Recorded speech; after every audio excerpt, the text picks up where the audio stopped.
America's ban on travelers from some majority Muslim countries is currently under review by the US Supreme Court. Now, opponents spoke to reporters after the court heard both sides of the argument. It was the first policy introduced by Donald Trump after he became president to undergo a full-blown Supreme Court review. Now, earlier on, Chief Justice John Roberts and Justice Anthony Kennedy both essentially signaled support for the travel policy.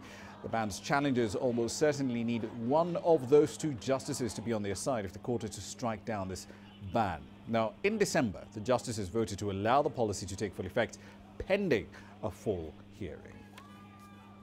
Today, the Supreme Court decided to hear a fundamental question about our times, which is, can we have a president that says, in the terms he has, things like a complete and total shutdown of Muslim immigration should happen in our United States?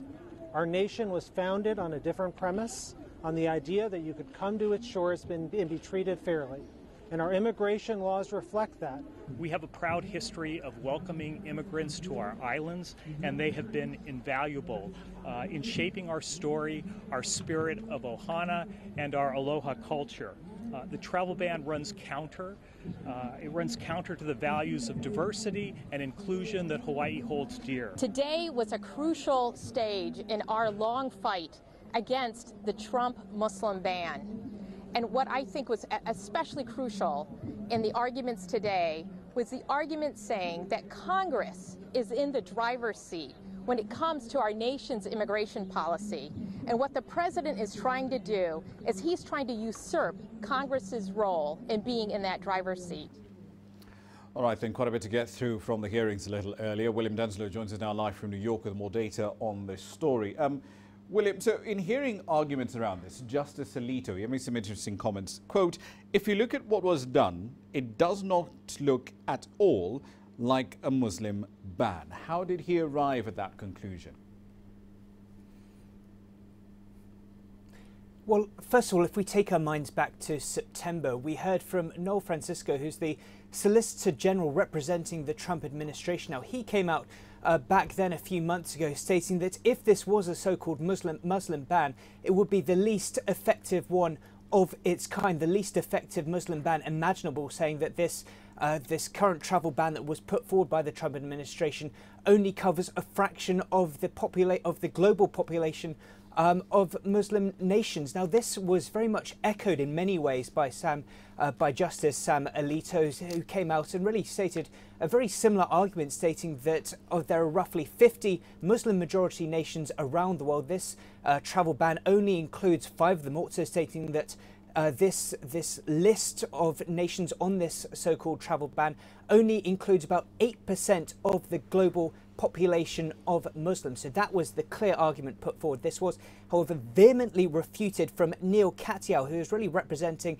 the challengers to this travel ban, representing states like Hawaii, who came out and really stated and gave an example. He said that if you had 10 African Americans and you fired 2 of them, in his mind, that's still a clear example of discrimination.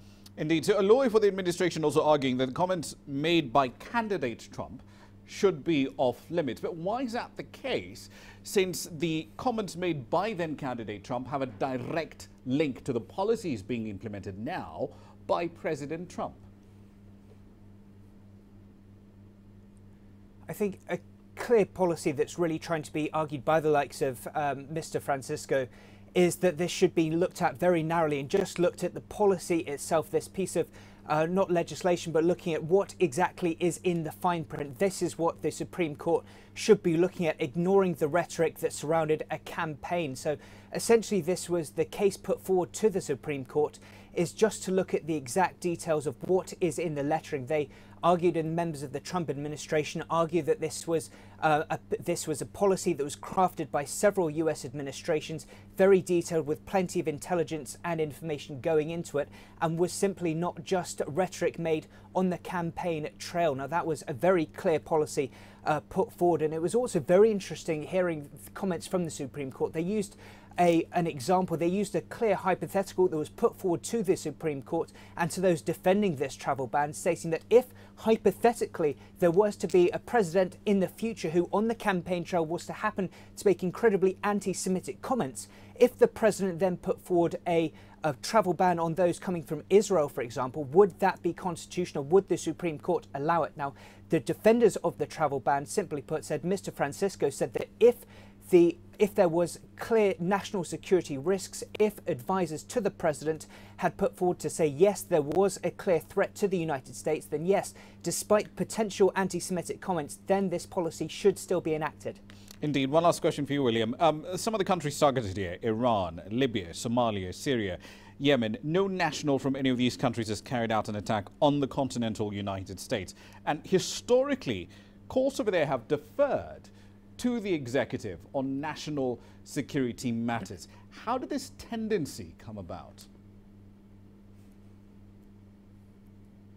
Well, it's a long history in the United States. Of course, the US president is often referred to as commander-in-chief. Now, the role, and this is something that the Supreme Court pointed out, is that they fully are aware, fully acknowledge that the job of the executive is to keep the nation safe, and the remit, as far as the president is concerned, is to protect its citizens. So the real question that was discussed at this Supreme Court hearing is whether this is a matter of national security or if this is a deferred and elongated system of discrimination. That's something that the Supreme Court needs to figure out in the months ahead. But according to many analysts that have gone through the hearings this week, they believe that the Supreme Court seems to be leaning potentially towards going along with the Trump administration of this one. Of course, as you so rightly mentioned, they allowed this travel ban, so-called travel ban, to come into effect in December, but we won't have a final decision for at least a couple of months. Indeed, we'll have to leave it there for the time being. Thank you for the update. That's William Denslow there, of course, live in New York. We'll keep a very close eye